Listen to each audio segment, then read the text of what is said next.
It's time to start your morning by taking 5. Here's your host, Matt McMaster. You're listening to Take 5, a quick 5-minute take on the biggest things happening in Nebraska sports. I'm your host, Matt McMaster. Today, big episode with an all-encompassing Nebraska basketball discussion. We're going to go to Lincoln, to Omaha, to Creighton. We're going to kind of wrap up. I don't want to say we'll wrap up the season essentially before the tournaments, the NCAA tournament, the Big East tournament starts today. So first, we will start with the team that is already locked their spot in the NCAA tournament, the Omaha Mavericks, the regular season and postseason champions of the Summit League, winners of 18 of their last 21 games, currently slotted to be a 15 seed according to Bracket Matrix.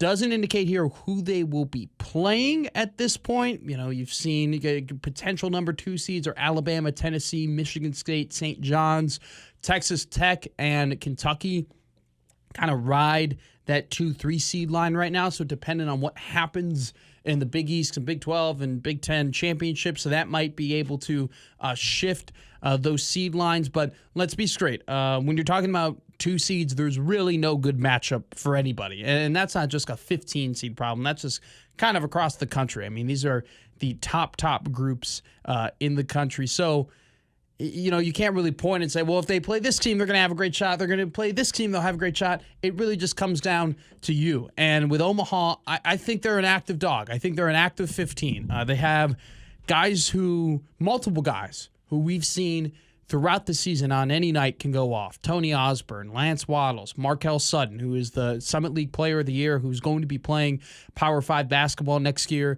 J.J. White, who has been absolutely incredible the entire season, especially when he started the season on the bench, then became a starter, went absolutely nuclear, especially in Summit League play. Real floor general. You got Jay Sean Glover, who is a really good defender coming off the bench. You got Cam Thomas, who is built, just big, long, athletic, has also had incredible moments this season as well. Then you got 2 big men in Josh Strite and Isaac Anaconde, who kind of hunker down the paint on the defensive end and do a really good job in offensive rebounding. This is a team that can go off. And you know what? You never really know, like in these 15-2 games, and you never know if your opponent is going to go cold. And so I think Omaha, granted, they're going to be a double-digit dog, don't get me wrong, but they're a really good team, and crazier things have happened in the tournament. They call it March Madness for a reason. Creighton begins, the Big East tournament begins today. Creighton begins play tomorrow. They will play the winner of Georgetown versus DePaul, which will happen later this evening. I think Creighton, they're in a weird spot in the NCAA tournament right now. That 20-point loss to Xavier did not help their net, did not help where they sit in terms of overall seeding. They're on that 8-9 line. It's a tough line to be on.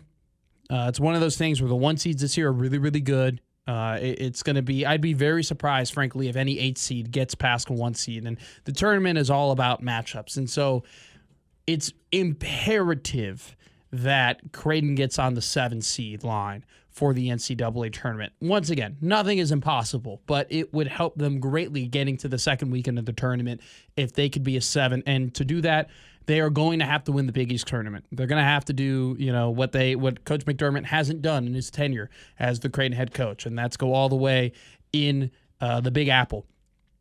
I like their chances. Jackson McAndrew played really good basketball at the end of the year. Jemiah Neal, all season long, when the going gets tough against great teams, has played really well. Ryan Kalkbrenner wants to win a Big East title. I don't think Big East Player of the Year has come out as this is being released. Even if he doesn't win it, he should be the Big East Player of the Year. He's been absolutely incredible. Stephen Ashworth having a great shooting game against Butler was very, very well needed from the point guard who's played very well all year. This is a team that you're kind of all season long. We've seen the pieces, right? We've seen Jason Green great games and Isaac Trout really good games and McAndrew and Ashworth and Kalkbrenner and Neal, and the list goes on and on. Can they put it all together? I think where things are trending, they can, and they can win the Big East tournament, get to that 7 seed, and put themselves in an advantageous position to get to the second weekend in the NCAA tournament. And Nebraska basketball, if you were thinking, what is he going to say about Nebraska basketball? Not a whole lot. We'll see you at the Crown in Vegas. I mean, that's just kind of how it is.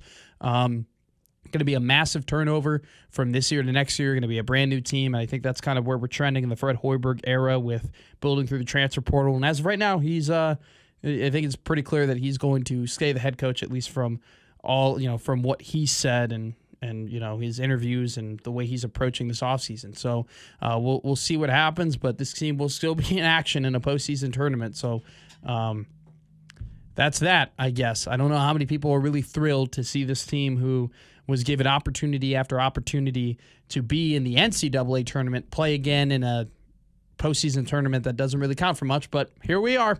Alrighty, that's been Take 5, and I've been Matt McMaster.